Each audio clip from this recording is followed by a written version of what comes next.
Firearms registration. The bill has actually been published. There's a lot going on. Let's go over this bill. It's something that you need to be aware of. Oh yeah, go get you some of that fear porn. Ooh, fear porn, yeah. Here on this episode of Guns and Gadgets.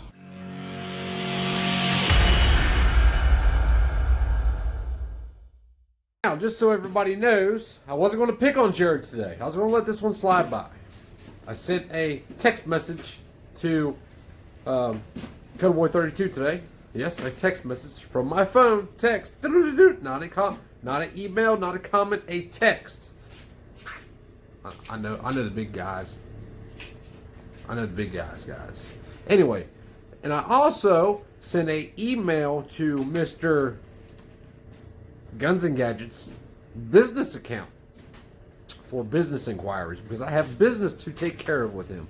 I simply said, here is my position. You claim to be a patriot. You claim to be a constitutionalist, yet you're always screaming this fear porn shit about Congress. Why don't you educate people and say Congress don't have the authority to do this? They are acting outside the restrictions we placed on them. So much so that everything they've ever done when it comes to national sweeping laws is unconstitutional. Stand your ground. And at the end of that, I said, I hope to hear from you. But if I don't, I will take it as what I've been saying, that you are a plastic patriot, that you are not a constitutionalist, that you're more concerned with lining your pockets than you are fixing this country. I will take it as that being true. I hope to hear from you. And I signed my government name. And you know I'm serious. So, let's get to the video. I want to thank Blackout Coffee for making all of this possible. This is my second coffee of the day. Oh, I can't do it without Blackout Coffee. Can't do it. Yeah, you can. Those numbers you just seen, it says estimated annual revenue from the last 13 days of videos, from 116 to 129. And from what I know, and I know some pretty large YouTube channels, like personally, lean toward the high side. But if he says that, it's a way to convince you he needs help making the videos, therefore you will pay in. Pretty sure I'll probably leave a picture of his Patreon here in a minute. Also check out the USCCA. Damn, somebody must have been putting on the blow this month. 2 sponsors in one video? Oh, by the way, I want to thank the channel sponsor, Auto Keycard, but also I want to thank each and every one of you who support me. Thank you guys so much.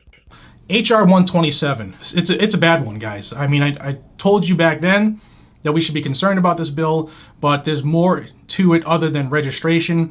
So I figured we'll go through the bill just so you can see exactly what is in here, because there's a lot of people talking about it, but let's know exactly what we're fighting. Got a mouse in your pocket, Mr. We. Who is we, Jared? And what exactly are we fighting? You are fighting me. I want to enforce the Constitution. I want to shackle the government, put it back in the chains we once had on it. You, on the other hand, you support exactly what you claim to be against. I keep saying how you do this. Because you don't educate people. Why don't you educate people? Because you don't know. If you don't know, how can you be a constitutionalist, Jared? If you're not a constitutionalist, Jared, how can you be a patriot? You are a plastic patriot. The plastic patriot is the most dangerous being in the country right now. You can see here it's for licensing of firearms and ammunition possession and registration of firearms. And real quick, it says in general, the Attorney General, through the Bureau of Alcohol, Tobacco, Firearms, and Explosives, shall establish a system for licensing the possession of firearms or ammunition in the United States and for the registration with the Bureau each firearm present in the United States. That would mean a registration of every gun, not just going forward if this were to ever pass law. This is, as written, this is actually an unconstitutional bill, like most of the gun control laws are, because they're all an infringement. As written, this is an unconstitutional bill. Well, no shit, Jared. But why? You think it's an unconstitutional bill because it's an infringement on your rights. Even if it wasn't an infringement, Jared, it would still be an unconstitutional bill.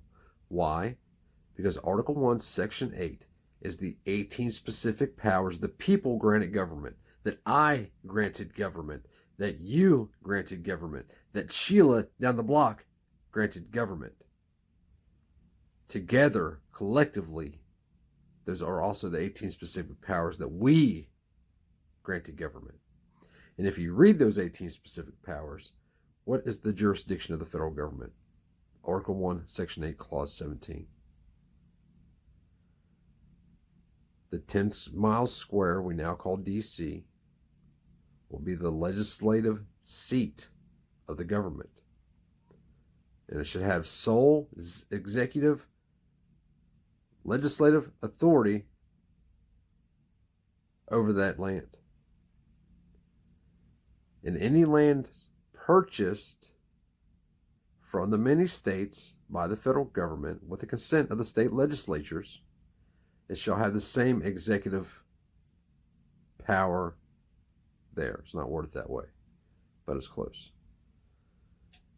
If the federal government doesn't buy the land from the states and have the consent of the state legislature for buying the land, the federal government has no legislative authority there. The state does. Think of it this way. Well, let me back up first. Read Article 1, Section 8, all of it. Then read Article 1, Section 8, Clause 17. Then read the 10th Amendment. Then read Article 1, Section 8 again. Then you read Article 1, Section 8, Clause 17 again. Then read the 10th Amendment again. And it's going to hit you like a ton of bricks. Imagine this country as 50 separate states, sovereign states. We are sovereign countries, I'm sorry. Imagine it was 50 sovereign countries. We created a union. And in this union, we needed a big brother to be a mediator, to split us up when we're giving each other black eyes. So we created the federal government as big brother. Big brother's only job is to come in and tear us apart. And on occasion, part of Big Brother, the Supreme Court, is to strike down laws. Other than that, there's very few responsibilities the federal government has. One of them is not national sweeping laws. Socialism's been here for almost 100 years. They're driving in communism. What is happening now is exactly what the anti-federalists was worried would happen. This is exactly why Virginia wanted to keep the Articles of Confederacy. This exact thing. They knew that the federal government would eventually rule over the states.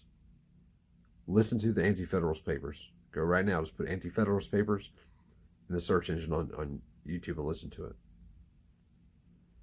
We are allowing something to happen they predicted almost 250 years ago that would happen.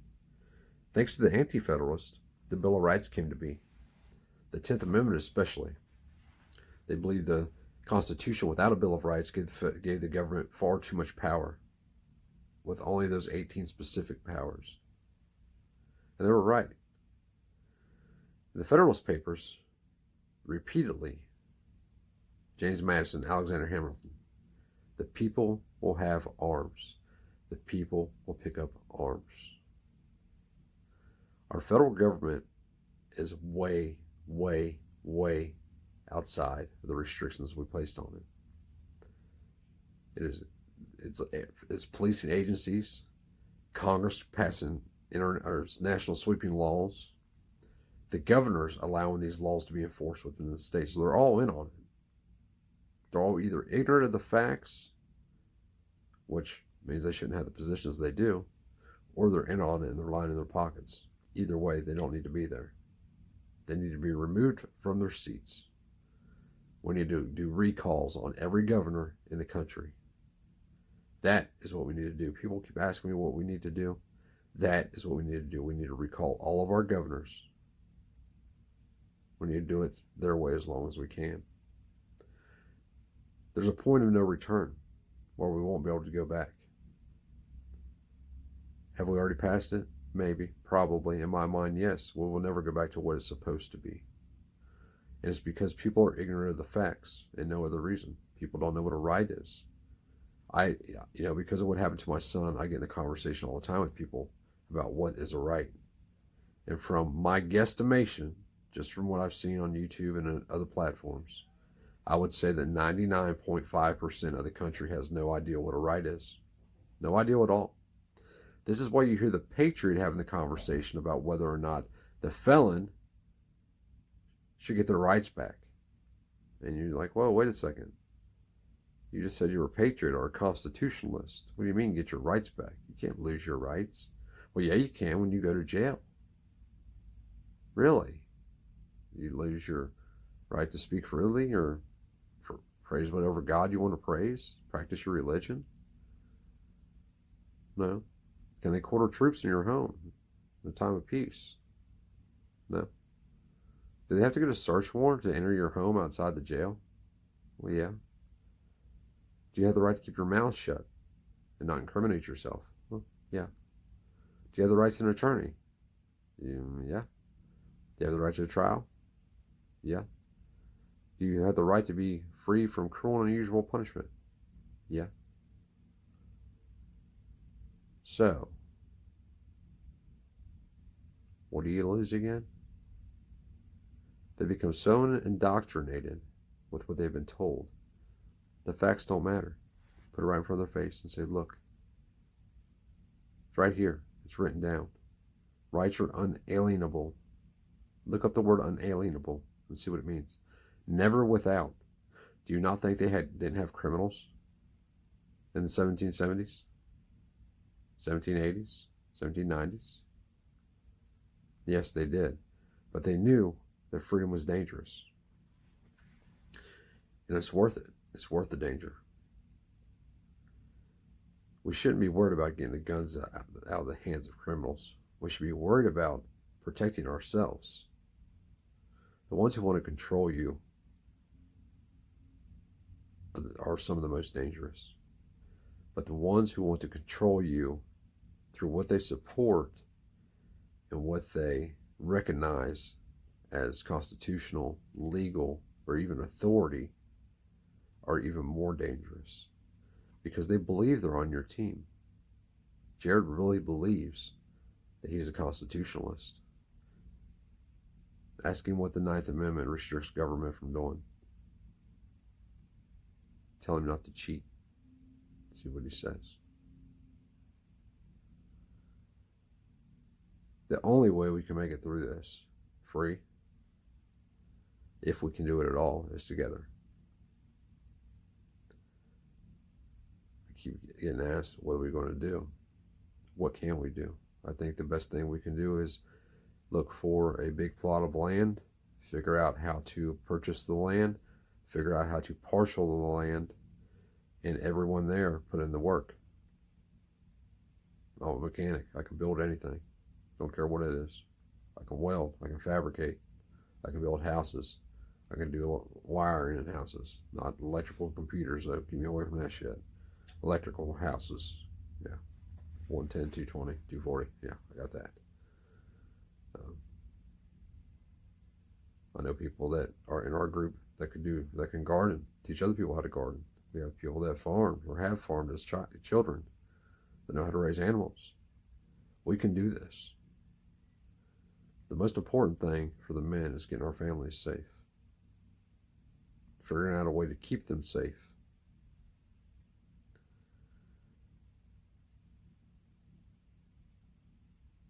And then taking our freedom back. I've explained what the cost of freedom is before. That's never going to change. And it's unfortunate, but it is what it is. Our straw was drawn. It's our generation's turn. Be careful who you follow, people. Seeds can be planted in your mind very easily. Very easily. If you hear the same thing over and over from a cop who claims to be a constitutionalist, yet is a sergeant, you don't become a sergeant protecting people's rights. You become a sergeant being a tyrant.